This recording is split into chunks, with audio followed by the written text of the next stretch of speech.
You know that feeling, right? You're staring at a multiple-choice literature question, and every single answer feels kind of right, but also kind of wrong.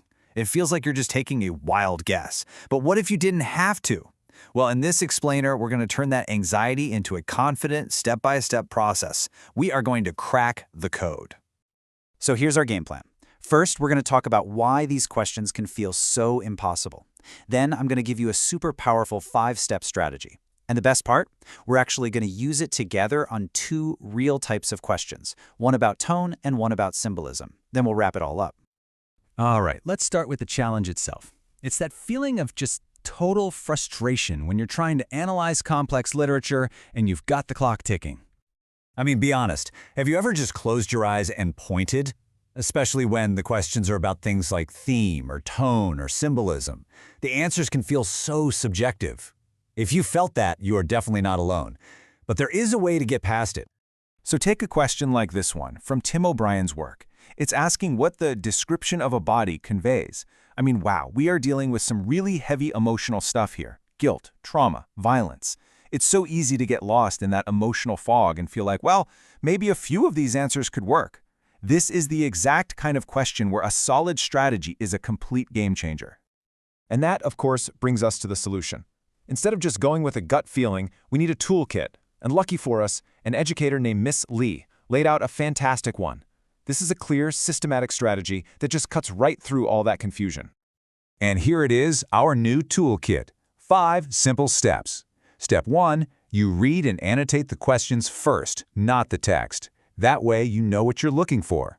Step 2, you mark up the text where you think the answers might be hiding. Step 3, read the passage twice. A quick skim first, then a really focused read of the parts you marked. Now step 4 is the big one. Eliminate at least 2 answers you know are wrong. Right away, you've doubled your odds. And finally, step 5, find the evidence in the text and choose the answer that has the strongest support. Okay, so talk is cheap, right? Let's actually put this thing into practice. We're going to apply this 5-step method to a question about literary tone.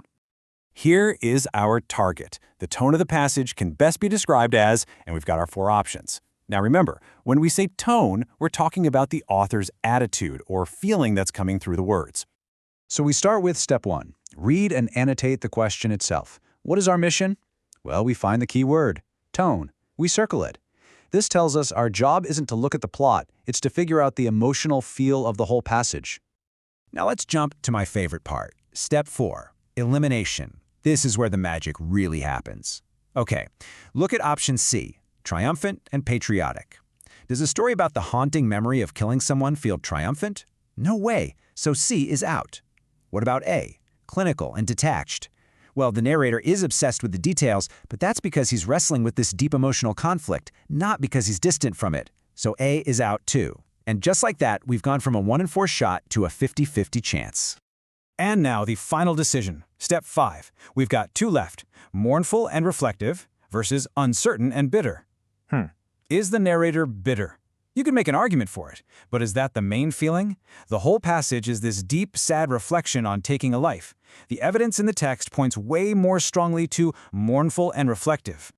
And there it is. The correct answer is B.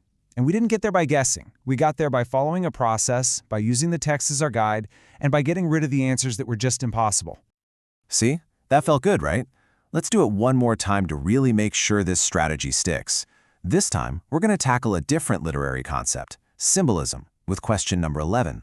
And you'll see, the exact same 5 steps work no matter what the question is about. So here's our next puzzle. This question asks what the imagery of fog and silence symbolizes. This is all about finding that deeper meaning that's hiding behind the specific details in a story. And again, we start with step 1. We annotate the question. What are the key terms? Fog and silence. And of course, symbolizes. Our job isn't just to notice the fog, it's to figure out what it represents in the story. Okay, time for our power move. Step 4, elimination.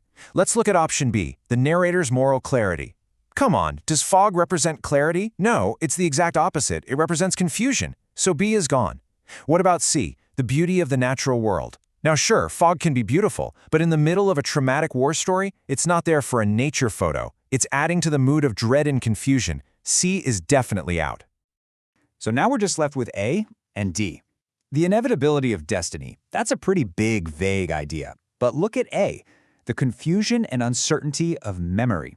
That perfectly matches the physical feeling of being in a fog. The narrator's mind is foggy, his memories aren't clear, the outside world is reflecting his inner state. The evidence points directly to A. And that's our answer. So let's just take a step back and think about what we just did. We took two very different, very complex literary questions and we broke them down with a simple, repeatable process. This is all about moving past the guessing game and into a state of active, strategic problem solving. So why is this strategy just so darn effective? Well, for one, eliminating two answers instantly boosts your odds to 50-50. It replaces random luck with an actual method. And most importantly, it forces you to base your answer on evidence from the text, which is the whole point of these tests. And because you have a plan, it lowers your anxiety and actually builds the critical thinking skills you need everywhere in life. So I'm going to leave you with this one thought. Stop thinking of these questions as traps that are designed to trick you. Think of every single one as a puzzle that has a solution, a logical path from the question to the answer. And with this 5-step strategy, you now have the key.